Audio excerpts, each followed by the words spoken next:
Welcome to the West Building Lecture Hall of the National Gallery. I'm Eric Denker, the Senior Lecturer with the Education Division, and I'm pleased to be able to do this armchair tour of the Degas at the Opera exhibition that is currently here from March 1st until July 5th. Degas was one of the great innovators, one of the great avant-garde artists of his era. We normally associate him with the Impressionists. However, he always denied that there was anything spontaneous, anything that was quite so immediate about his work. Everything was very carefully planned. From the beginning, he was a great draftsman, following in the footsteps of his idol, Jean-Dominique Ingres. And Ingres had said to him to draw lines, draw more and more lines. And so we know that he began to sketch early on. Born in 1834, he goes to the Lycée with a friend, Ludovic Halévy, who will come into play here in a few moments. His family is very encouraging to him as an artist. They are affluent. They are in banking. Part of the family lives in Naples. Part of the family lives in Paris. We know that even when he does this very serious early self-portrait, which is not included in the exhibition, he's not holding a paintbrush, he's holding a drafting tool. He's holding something to do drawings. And so he defines himself early on in that way as somebody who will study and depict figures from various different angles, clothed and unclothed, various different poses. We know that early on he will do drawings that repeat certain figures where he plays with exactly how he wants them to be posed. He's often looking for characteristic, if sometimes awkward poses, and he keeps a notebook of these drawings throughout his life, which he can employ as vocabulary to place into the context of particular scenes. We know that at the beginning, he thought of himself as a history painter, and he had the ambition to be a history painter. He did a number of different large-scale scenes, culminating in this work done between 1860 and 1862, The Young Spartan Girls Challenging Boys. This is a scene that was based on a passage from Plutarch from his life of Lycurgus. And the story goes that young Spartan girls were trained differently than any of the girls in other of the Greek cities.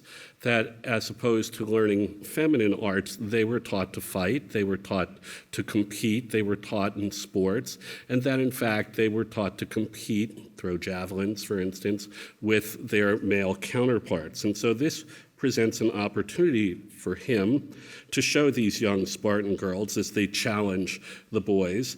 And if you look very closely in the center of the scene, you will see Lycurgus in discussion with a number of the Spartan citizens. You can see that they're in a variety of different poses, and he's trying to capture, in this particular case, a sense of movement. One of the girls striding forward, some of the boys either drawing back or down on the ground or raising their arms. So this will inform his work throughout his interest in music. His interest in music starts early on because his father, Auguste Degas, was a very cultured man. He had salons on Monday afternoons, late Monday afternoons, early evenings, musical salons every Monday. And we know that Degas would have been in his father's circle, listening to that music, absorbing some of that affection. We can see that in this painting, which is of Lorenzo Pagans, that's the guitarist that you see here, with his father, Auguste Degas, sitting there in the background by the piano. It is the only portrait he ever did of his father. He was very fond of his father, who was, again, very encouraging. You'll notice that his father not only sits before the piano, but that the piano music has been arranged to be a kind of halo for him, behind him. He's been really very thoughtful. Pagans was famous as a Spanish singer who'd come to Paris. He was from the Spanish town of Gerona, and he often did songs from his native country. So we're talking about Spain, and this is an important consideration because there is an influx of Spanish culture into France in the 1860s. And the reason for this has to do with the Emperor, Napoleon III, having married the Spanish Empress Eugenie. And Eugenie brought culture with her. If you're familiar, for instance, with the dead Toreador, it's part of that inspiration, Velázquez, Goya, and others. If you go to the Phillips collection, you'll see Manet's Spanish dance troupe. This is part of this same movement, and it culminates in 1870 with Bizet's opera of Carmen, and this will be associated with Degas as well. So he's sitting, playing the guitar in the ambiance of the parlor, of the living space of the Degas family. Degas was, in fact, introduced to opera by his good friend from the Lycée, and that was Ludovic Halévy. And Ludovic Halévy was a man of many talents. He was a writer. He did musical composition. He wrote the libretto for Bizet's Carmen, and he was an avid opera and ballet aficionado. He is seen here with Albert Boulanger-Cavé, and he was also a professional involved with the theater, with the ballet, with the opera, and they are seen in front of one of the flats. They are backstage, but in front of one of the flats, and this is actually called The Two Friends. Again, it was Halévy who influenced him in terms of his affection for the opera. We usually note this as the first of the opera paintings, and I should reinforce the idea that operas were characterized by large dance scenes as well. So there was ballet in the opera. It was one of the things that attracted the audience at the time.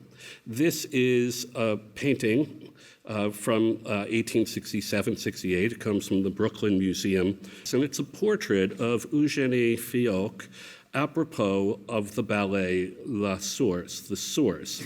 The Source had debuted only in 1866. It was a great hit. It's a story that involves the future bride of the Khan riding through the Caucasus Mountains, coming upon spirits. Her name is Narida. She comes upon various different figures, including Jamel, who will help to rescue a sacred flower for her. The opera itself was particularly noteworthy because it had an actual brook on stage. There was running water on stage that came out of one of the sets, and it had an actual horse on stage as well. And we know that it was in the summer of 1867 that Degas approaches Mademoiselle Fiauque and requests to do this image. As you see it here, it's sometimes been thought that it was simply a pause in the action. In fact, it's clearly a rehearsal, and it's a pause in the rehearsal. The scene is dealt with as if it's a narrative scene, as if it's an ambitious history painting, with the princess sitting there meditating, resting her cheek on her hand in a gesture that goes back all the way to the Renaissance, denoting the idea of thoughtfulness. And she's surrounded. There are two other women here. There is the horse. For the horse, Degas had made a sculpture that he worked from, sculpture in wax. He never actually brought the horse to the studio.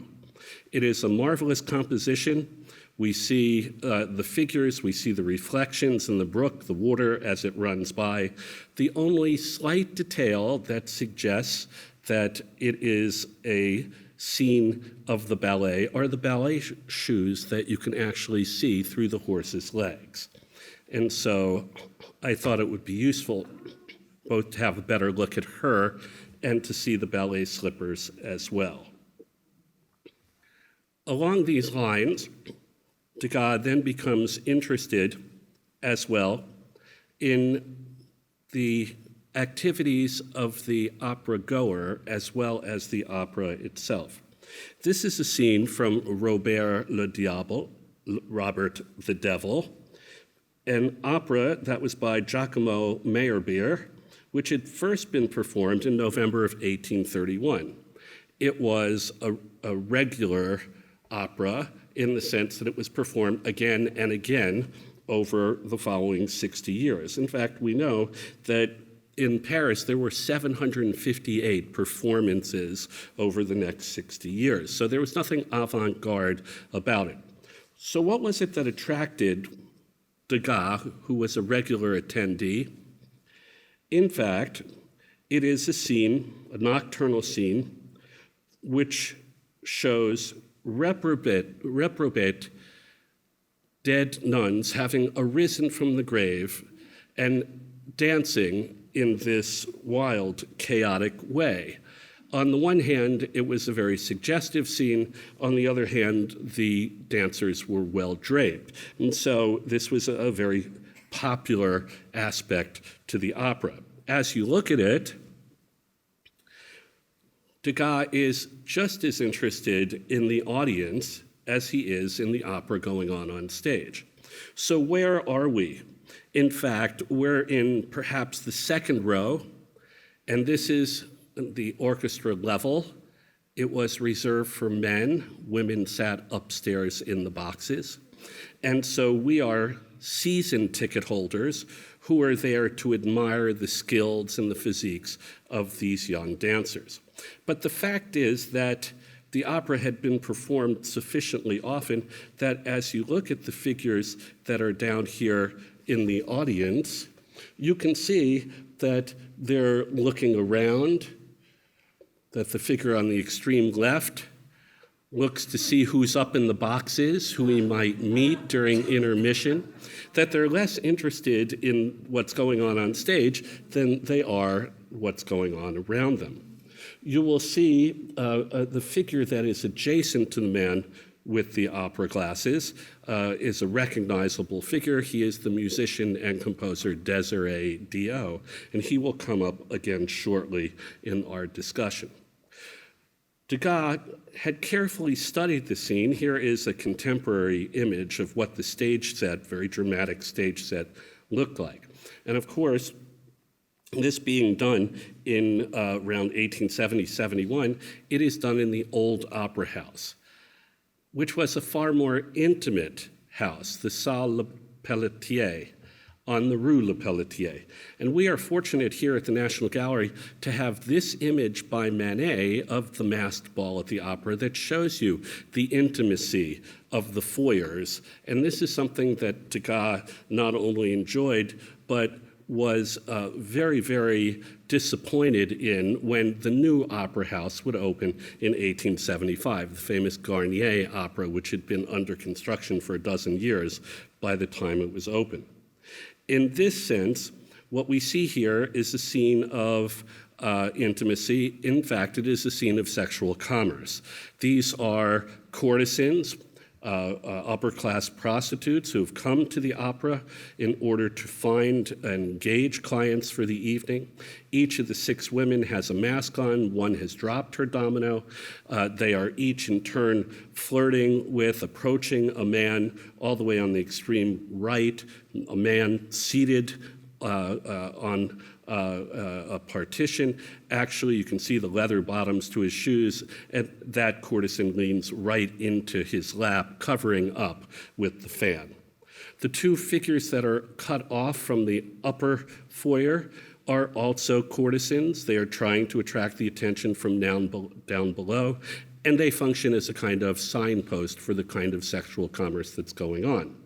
The figure on the extreme left side of the image, the clown figure is actually a lampoon of the head of France at the time when this was done in 1873, Marshal MacMahon, who suggested that the loss in the Franco-Prussian War and the following commune were due to a lax morality that had been so important during the Second Empire. As you'll notice in the painting, nobody is paying attention to him, as nobody paid attention to him at the time, and this continued to be legal, if considered immoral, for the following half century. The figure all the way on the extreme right, just to the left of the man seated on the partition, with the brown beard, is Manet himself. He looks out at us. He is recording what's going on as a good realist, so that he neither condemns nor condones this behavior. He simply records this as something that's going on. On the extreme left, next to the clown figure, the figure just on the other side of that courtesan with the beard, is the composer Emmanuel Chabrier. The taller figure engaged with them is Theodore Duret, who was one of the great writers and the first writer on the Impressionists. And so a variety of Manet's friends posed for this, and it is this amalgam put together as representative of theater goers and opera goers at that time. The Manet was submitted to the Salon in 1873. It was rejected, and probably for political reasons, although the Salon jury didn't have to say exactly why something was rejected. To go back to Degas, we know that he was commissioned to do a portrait of Désiré Diot, who is in the orchestra. This is the sketch that we have managed to bring here for you. He's playing the bassoon. This is what the final painting looks like now in the Musée d'Orsay. It is a portrait, but it is a portrait of somebody in their field, at work. And Degas and Manet were exploring this theme at this moment, that it wasn't enough to be a likeness, but that they were involved in the kind of activity that defined them. And so here, Désiré Diot, front and center, playing the bassoon. He is next to other recognizable figures. Behind him is his friend, Louis-Marie Pillet, who's a cellist, and we'll see him in a moment. You'll notice that Degas has had no qualms at all in mixing up the strings and the wind instruments to his own benefit. You'll also notice that on stage there are dancers. This is why people come to the opera. You'll notice in this case we are an abonné, we have the season tickets. We are in the very front row, just on the other side of that velvet partition from the orchestra. Up on stage, there are the dancers. There is Chabrier from the orchestra box. You can see him all the way up to the left in that box that's actually up on stage.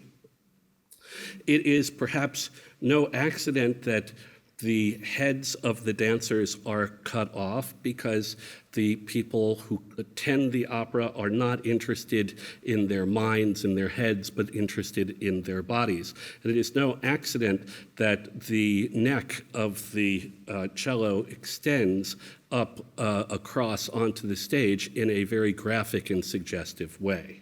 And there is Degas' portrait of Pillet, the cellist, who we saw sitting behind, you can see him here, all the way over to the left.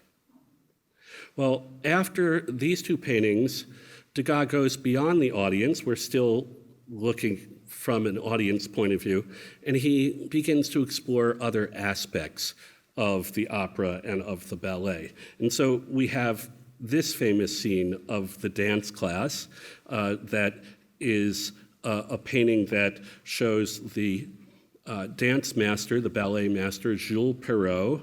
He is directing a young woman in rehearsal. There are other ballerinas who are waiting on either side in the distance, in the bleachers. We can see some mothers along with their children.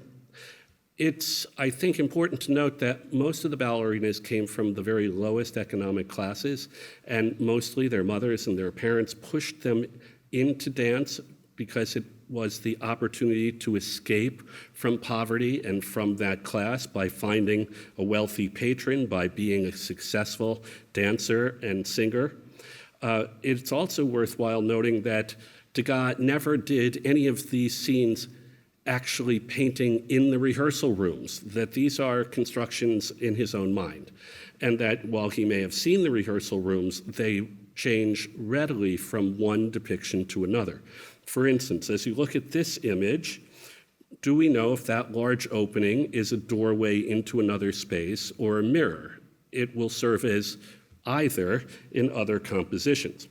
Moreover, Jules Perrault, the ballet master, was a famous dancer and teacher who had not been associated with the opera in probably 15 years by the time this was done. But Degas knew him, did drawings of him, and inserted him into this image. Again, I want you to notice the somewhat awkward but characteristic poses that you can see of these figures. And as you look, you'll notice the figure seated on the piano, scratching her back, for instance. And that is based on a drawing that he squared for transfer and used a number of different times. And you can see that figure here. And here's a close-up. And what's interesting to us is that this is one of a number of variations of this theme, so that we have the one that we just saw, but we also have this image. And you will see that the ballet master is similar. The ballerina is in a different position. Again, the framing is different for whether that is a mirror or meant to be an opening into another space. He's taken the girl down from off of the piano. There is a dancer in the foreground leaning toward us. And I want you to notice her head and how that's different from these figures.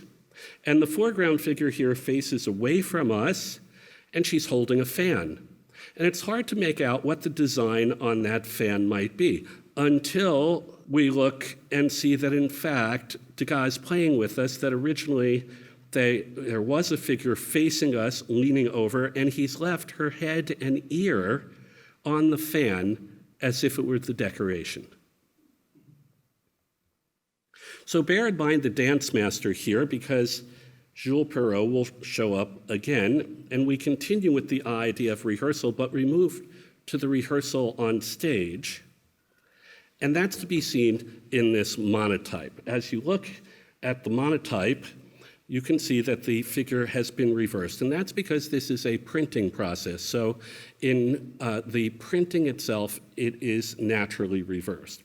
This is a monotype. It's quite a large monotype, and it's one of the two monotypes that was done while Ludovic Napoleon Lepic was teaching Degas how to do a monotype.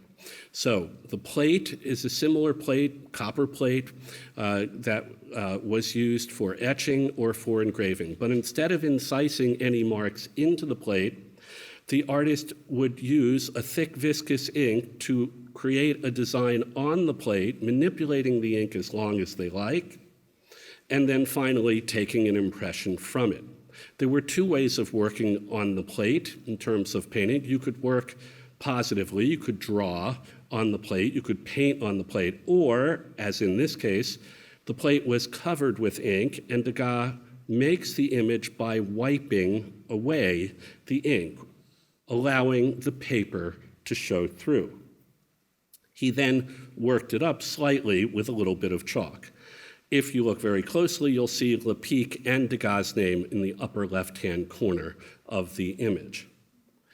Now, Degas understood that with a monotype, after you were done with the design, you put it on the bed of the press. You put a piece of paper which had been soaked and blotted so it was nice and malleable. You put the paper over the plate and you put it on the bed of the press, which goes in between two rollers. And the upper roller supplies sufficient pressure to pick up the ink. When it comes out the other side, it's peeled away, and you have a monotype, and you can only make one that has the full integrity of the image you've made. However, you can ratchet the pressure up and take a second, a cognate, or a ghost, and Degas usually did this and often worked them up in pastel so that there would be one in color and one in black and white. Lepic was an amateur artist. He was a printmaker. He bragged that he could vary the inking on a plate up to 85 times, and we know that for his image of the view of the banks of the Lescaut River, he had basically etched and then created times of day, created different weather conditions, created fires, put trees in, and he varied the wiping in his aquaphor mobile, his changeable etching. But he also introduced Degas and others into the idea of monotype. We often see that the associated artists and patrons are the objects of portraits. And so this painting, which is in Russia, is the Place de la Concorde by Degas. We did not borrow it for the exhibition because it's not relevant to the show, but it is of Count Ludovic Napoleon Lepic with his daughters and a greyhound. And it's necessary to mention that he was a dog breeder, and most of the dogs that you see in the works from the 1870s come through Lepic. This unique work in Degas' career is in grisaille. It's in monochrome. And that's because it was probably done in preparation for an engraving to advertise his work that would be in an English journal. It shows dancers on stage in rehearsal. So now we've moved on to the stage for rehearsal, and you'll see a stage manager, a director over at the far end there, sitting down, and then dancers in various different poses, some resting, some in fact rehearsing. Again, this is one of several, this is from the Musée d'Orsay, but there are several variations on this theme, including two that are in the Met, and they help us understand a little more. If you look very closely at the man sitting on the stage, to his right, you'll see the shadow of a second man who's been painted out, a pentimento. You'll also notice more obviously that the dancers on the extreme left were once taller. See their feet that come down beyond where their feet are now. And so we can account for some of these by looking at the two variants that are in the Metropolitan. Here, the pastel over pen and ink drawing, which was then mounted on canvas. And now you can clearly see that second figure seated, slouching, over there to the extreme right, and that in Degas' mind, perhaps, there was a necessity for there to be somebody orchestrating the rehearsal, as you can see from this figure. And you will also notice, once again, the neck of that instrument protruding into our scene somewhat graphically. It is in this regard that Degas' observations are very acute, because the season ticket holder was permitted not only to meet the dancers backstage in the green room, in the rehearsal rooms, but also permitted on stage during rehearsals and even in some cases during performances. The figure was not always welcome, and there often seemed to be rather menacing, as you can see in these two works that are here in the exhibition.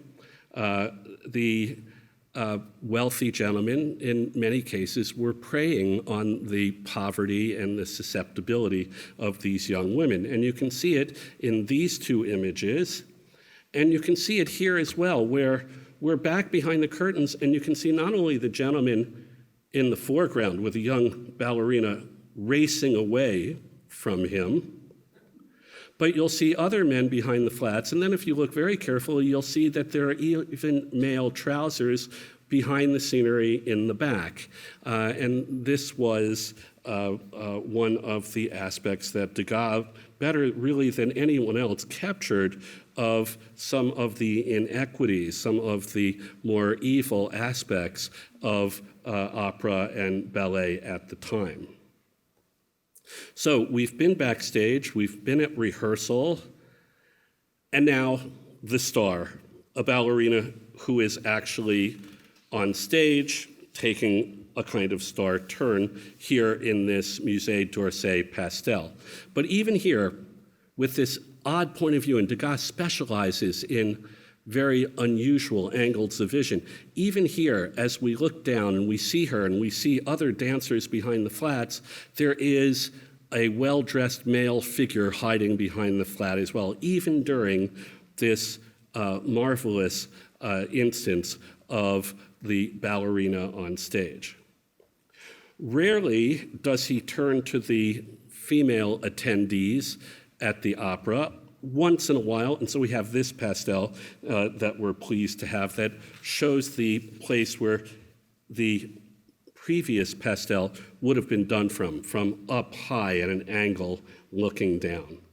And if we're interested, as Degas was, in what is going on stage, we should also be interested in the applause and the actual acknowledgement of the mastery of the dancers after the ballet, as this ballerina, illuminated by floor lights before her, holds a bouquet of flowers given to her for the excellence of her dance and by, no doubt, a male admirer. We're reminded when we see this that Degas was interested in ballet for yet another reason. I've talked to you about how much he was interested in drawing the same figure over and over, in perfecting posture, in returning to the same image again and again in attempts to clarify, so that when he did a final product, it would seem somewhat effortless. And we can thereby make the comparison because Degas thought of them and the hard work that went into practicing and learning the roles in order to make the performance look effortless. And so there is this parallel in his work and with his subject matter. It is about this time, 1880, that he becomes interested in elongated designs, paintings that were both inspired by Renaissance predella panels and narrative scenes, but also by Japanese woodblock prints as well as Japanese scrolls. Again, he normally did drawings in advance, and here is a figure seated, leaning forward, dressed in red. Next to her, another figure seen in profile, done in black chalk. These were done for the upper painting here, which is in the National Gallery's collection. It appears to be the first one of those of the elongated formats. And you can see that he's used those two figures but moved them apart. Interestingly enough, in the upper of these two images, what you see is ballerina tired. She is actually sitting on a base. And then the wall leads us back at the orthogonal, takes us back at a very steep angle into the background, to the windows, and to dancers seen in the distance. He would repeat these formats, changing some of the colors, changing some of the windows, and certainly some of the ballerinas. And you can see this in the lower of the images where he's actually created a staircase coming up into the rehearsal room, which was never there. He would be apt to invent. So there are two paintings that are in the exhibition with circular stairs that never existed in the rehearsal rooms either. You can see those variations by looking along, and you can see the changes in the color of the wall, how far it extends into the space, whether or not the ballerina is sitting on the base or posing next to the base while adjusting her sandal.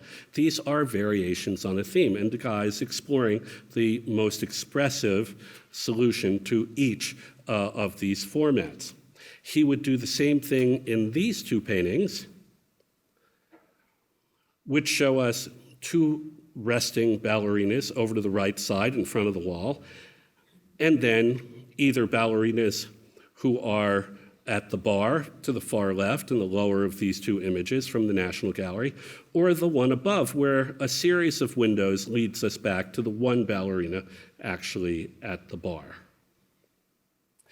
In the same room with these elongated formats, we have put on display a series of fans that he did. And the fans were done at a time when the Degas banks had failed, when he, in fact, needed money. And we know that he went out of his way to think of various different ways of earning money, whether doing prints, publishing a print journal, in this case, doing these small-scale fans. And he does a series of them, and they're very interesting. They often have dancers on them. They use space in a very interesting way. Perhaps the most finished and fascinating of these is this image, which we have of Spanish dancers and musicians. This may be among the very earliest that he did. It is done around 1869, and it is very carefully done. It is more detailed than most of the others. It was a gift to his friend Berthe Morisot. And Morisot then included it in the background of this painting of the two sisters, which we have here in the National Gallery's permanent collection. It is probably not two sisters, it is probably one woman who is posed in two separate postures. But for us, the importance is in the use of that fan in the background. Degas' eyesight was always weak. He always rejected the idea of painting out of doors, as so many of his Impressionist friends preferred to do. We know that as his sight weakened by the 1890s, he turned more and more to pastel on a large scale and painting. There is a new fluorescence in his color, the brilliant color, which he begins to use at this time, often with a much softer focus. You can see it here with this large-scale image of the four dancers in blue. Perhaps the largest of these in the National Gallery's permanent collection is this image called Four Dancers. They are on stage. They're in front of flats, which remind us a little bit of the work of Monet and the work of Gauguin, these grain stacks. Degas had a great interest in photography, and we no longer are certain that this is of four separate dancers. In fact, it seems as if it might be one dancer caught in four different poses. He also began at this time to use rather strong black contours, but his eyesight was not good, and we know that the contours often fall outside of the areas of color that he used. And this is due to that failing eyesight and softening of effects. In the final room of the exhibition, we show the one sculpture that he ever displayed in public during his lifetime.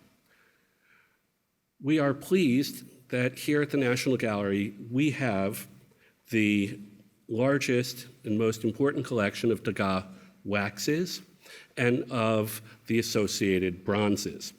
But the little 14-year-old dancer, which he showed in the 6th Impressionist exhibition in 1881, was the only one that he showed in public, and none of these were cast until after his lifetime. We have one of the casts. It's in the sculpture galleries that was done out of an edition of about 25. But we've put the original, made of actual wax and of ballet slippers and of the tutu and of horsehair for her hair, in the exhibition itself. And it's very fragile, but we're glad to be able to display it in this way. He had selected a 14-year-old dancer, Marie van Getem, and posed her. He drew her from every conceivable angle. He drew her both clothed and lacking clothes.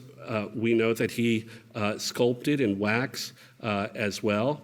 And finally, he displayed this image. It was excoriated by the critics at the time, who were used to sculpture that was idealized and classical as opposed to the kind of naturalism that we see here in Degas' work. I will read you just one of the newspaper critiques, this one by Henri Trianon in Le Constitutionnel, came in April of 1881. If he wants to show us a statuette of a dancer, he chooses her from among the most odiously ugly. He makes it the standard of horror and bestiality. And yes, certainly among the dregs of the dance schools are poor girls who look like this young monster. However, she is sturdy and carefully studied. But what is the use of these things in the art of sculpture? Put them in a museum of zoology, anthropology, or physiology, fine, but in a museum of art, forget it. And this was characteristic of many of the reviews at the time who just simply didn't understand Degas' naturalist impulse. The critics won the day. He never showed sculpture again over the course of his life. She is one of those figures who were called rads. They were yet to develop as young ladies. There were 4 different stages leading up to those who were stars. We know that she was one of the lower stages. Unfortunately, we lose track of her after this is done. She stops attending school, and then we lose track of her entirely. Degas is the master of the dance. But the dance took place in the opera houses, both in the Salle Le Pelletier and in the new Garnier Opera House. Degas hated the new opera house. He said it was too ostentatious. It was too over the top. It lacked all of the intimacy of the older opera house. He didn't like the grand entrance. He didn't like the monumental stairways. He didn't like the new rehearsal rooms, which were done very elaborately to provide a better setting for those season ticket holders to meet with the young dancers. He rejected everything about the new opera house except for the performances themselves. And so we're very pleased to be able to present Degas in the various different guises of the opera goer, of the aficionado, of the rehearsal attendee. We're pleased that we're able to show the variations on a theme throughout his career and to show, not chronologically, but thematically, the way in which this had a major impact on his work. God died in 1917, acknowledged as one of the great masters of French painting in the second half of the 19th century. I hope you'll take the time, particularly today, to go to the exhibition, to look closely not only at the work that I've shown you, but to look at the sketches alongside and the other variations, and also to walk over to the other side, to the permanent collection sculpture galleries, where you'll see sculpture of dancers, of women bathing, of horses, and you'll recognize some of the poses that he used in the drawings, the pastels, and the paintings in Degas the Opera. Thanks so much for coming today.